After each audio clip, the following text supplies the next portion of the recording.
First things first, who am I? I am Samita.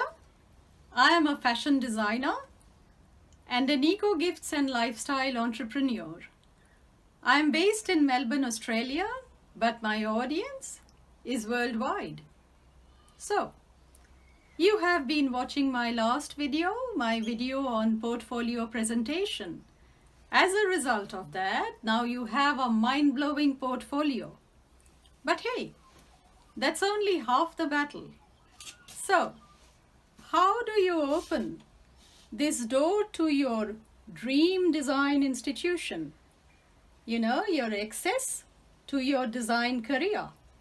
And for that, along with a mind-blowing portfolio, you also need sharp interview skills.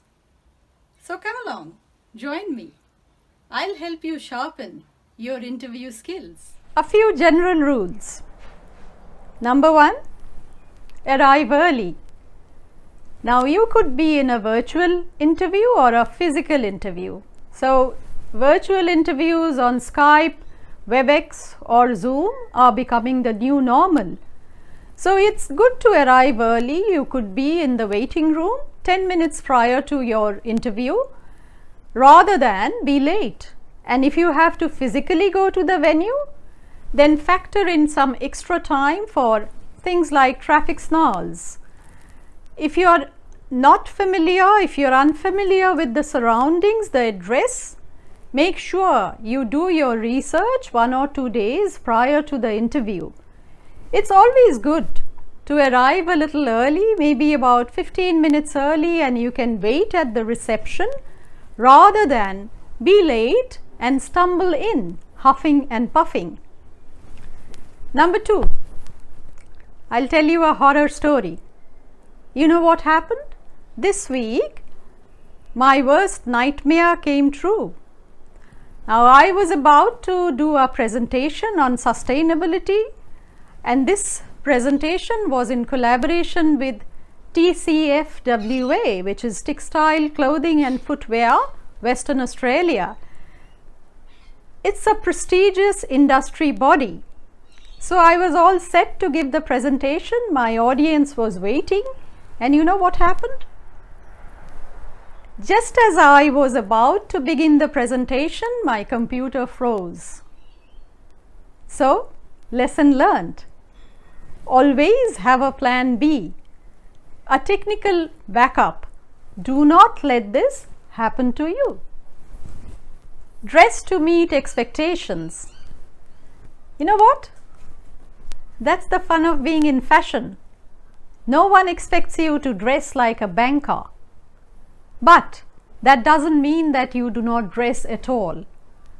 So we are used to seeing, being fashion designers, being fashion professionals, we are used to seeing rainbow colored hair and pierced belly button and all of that. So you can dress quirky, but make an effort to dress for the interview. And if again it's a virtual interview, you can practice upward dressing. And what is upward dressing? Dressing from waist upwards. So I'll link a video in the cards, and I have done a video on how to do how to dress for your Zoom presentations. So maybe you can go through that video and you learn a few things. And with upward dressing, you have to be mindful of your top, and also you can make a statement. You know, you can build up an interesting persona with, let's say, a scarf, some statement earrings, a quirky a pair of spectacles, bandanas, headbands. There are so many options. And if you need a little bit of help in this department, you can reach out to me. So I, Samita, or one of my little elves will come to your rescue immediately. Practice the 3 R's. Now, what are the 3 R's? Research, rehearse, and revise. Now, I'll talk about research and revise a little later. Let me focus on rehearse now. Now, even the best speakers, be it Oprah Winfrey or Obama or anyone else, even they have a plan of action. So do not go into the interview room unprepared. Do a role play with a friend. Speak to an audience. Get hold of your mum, your cat, your dog, your favorite teddy bear and speak to them. Put sticky notes on mirrors, on your refrigerator, and you rehearse in your mind. A word of caution here. Do not over-rehearse. If you over-rehearse, you tend to read. Doesn't come out as natural. Then you go on saying, I need this, I need that, and there was so on and so forth, and before you realize, your interviewer has lost interest in you. Make eye contact. Speak directly to the person sitting in front of you. Communicates confidence and positivity. And if you are in a Zoom meeting, speak into the camera. That's how you can connect with your virtual audience. Now again, I'll link another video in the cards where I talk about the camera angles, the lighting, etc. When you are doing a Zoom interview or a Zoom presentation, take a look at that. Select a quiet place with a nice aesthetic background. Get rid of your dogs, your cats, your children.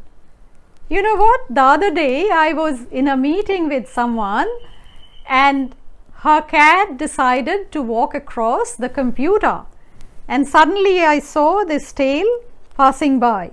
So let that not happen to you. Do not be on YouTube for a wrong reason.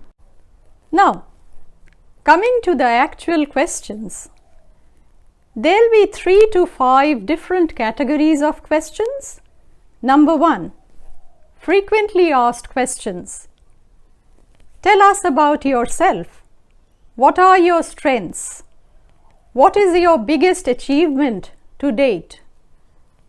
This is your window of opportunity to market yourself. Begin with your most current and most significant achievement and work backwards. Highlight diverse skill sets. Combine tangible skills with intangible ones. For instance, you could say, I have strong computer skills, I am a good illustrator, my communication skills are good. So these are your tangible skills. And intangible skills, you could say, I am positive, I am focused, I am motivated, I am a hard worker, I am a team player, but I can also work autonomously.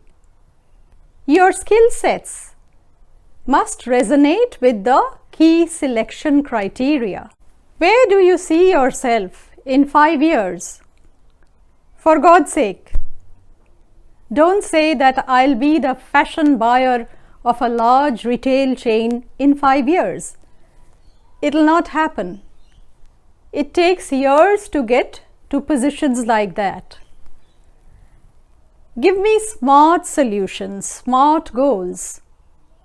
Simple, measurable, achievable, realistic and timed. You could say that I would like to be an assistant to the fashion buyer of XYZ company. That's acceptable. What is your weakness? Now this is a trick question, and if you are clever, you'll tweak the answer to this question so that it works in your favor. For instance, you could say, I am a perfectionist and I do not rest till I arrive at a perfect solution. Shows you in a positive light. Number 2. The second set of questions. It's about the course and about the institution. Why do you want to get in this course? What do you think you learn here? What do you know about the institution? Now, this is your opportunity to show off the research you've done on the institution and also on the course.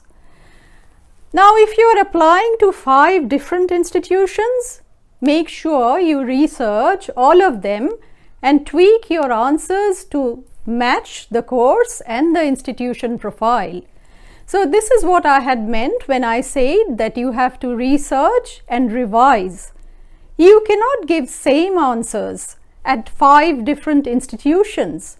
Now in this case, one size doesn't fit all. Number 3, behavioral questions. Now these questions are aimed at putting you in a spot. For example, fashion is a high pressure industry. Do you work well under pressure? Give us an example when something went wrong. Now you are coordinating a team project. How will you resolve conflict within your team? So when responding to behavioral questions, adopt what we call the STAR approach. Situation: what was the context? Task: what needed to be done? Action: what action did you take? What did you do? And last, the end result: what happened? What was the result of your effort? For example, just before the pandemic, you were about to begin a team project. But because of the lockdown, you had to go virtual. You could only connect via the intranet, or you could communicate through Zoom or Skype meetings. You could nonetheless complete the project. So you faced a hurdle. You could reboot, modify, reinvent, and still complete your task, achieve your goal. So that definitely calls for a high five. How good was that? Feel good questions. What do you do in your spare time? What are your hobbies? Who are your favorite fashion designers? What are your favorite fashion websites? Now this is where the interviewer is trying to put you at ease. But that doesn't mean that you are caught off guard. You will still have to address the key selection criteria. For instance, you could say that in my spare time I go to art galleries, I go to museums, I explore nature, I carry my sketchbook with me, I travel. Works beautifully. We fashion designers, we travel a lot. So that's where we get the inspiration from the people, from the landscape, from the culture, from the history, from the architecture. So travel is a big tick mark in your favor. And when it comes to favorite fashion designers, please do not talk about the Chanels and the Diors. Research some contemporary fashion designers like Gareth Pugh, designers like Vibhu Mahapatra. So this shows that you are in tune with contemporary fashion. Questions relating to the fashion industry. Finally, the interview is over. But is it party time yet? Not yet. You still have to do 2 things. Number 1, send a thank you note to your interviewers. Make that connection. Number 2, debrief. Think about how did it go? What did you do? What could you have done better? Take notes. Learn from the experience. Good luck with your interview and portfolio presentation. Next time, I'll bring you someone who, like yourselves, went through the interview and the portfolio presentation process. She did the complete fashion design course, graduated with flying colors, and is now a budding entrepreneur. Till next time then, and do not forget to like, comment and subscribe. Send questions if any. Bye for now.